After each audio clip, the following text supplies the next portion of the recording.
तत्कालीन मुख्यमंत्री मी जेव्हा होतो तेव्हा तत्कालीन विरोधी पक्षनेते हे आजचे सन्माननीय मुख्यमंत्री महोदय देवेंद्रजी फडणवीस होते आणि त्यांनी तेव्हा मुख्यमंत्र्यांनी एक पत्र दिलं होतं. त्या पत्रातल्या 4 ओळी मी वाचतो.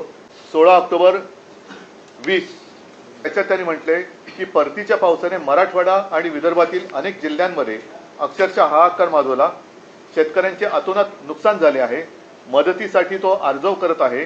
विविध वाहिन्यांवर शेतकऱ्यांचे अश्रू आणि व्यथा पाहून अतिशय वेदना होतात. वेदना फक्त विरोधी पक्षाला नेत्याला होतात, मुख्यमंत्र्यांना होत नाही. मला झाल्या होत्या म्हणून मी तेव्हा कर्जमाफी केली होती.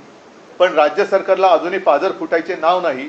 पंचनाम्याचे आदेश दिलेत, या पलीकडे काहीही शब्द सरकारकडून दिला जात नाही. प्रत्यक्षात पंचनामेही होत नाहीत आणि शेतकऱ्यांना मदत तर मिळतच नाही. अन्नदात्याला पूर्णपणे वारावर सोडून दिल्यासारखी अवस्था राज्यात आहे. हे बाकीचं सगळं पत्र आहे.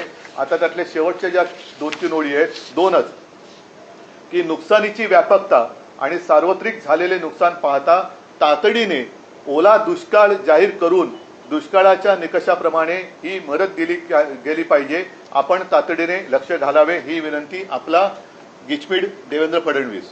गिचमीड म्हणजे त्यांची सही आहे तसं मी म्हटलं, मला वाचता नाही आली. त्यावेळेला दिलेलं हे पत्र आहे. आता तेव्हा ओला दुष्काळी संज्ञा होती आणि मग तुमचं सरकार आलं होती संज्ञा काढली का? तर हे फालतू शब्दाचे खेळ करू नका.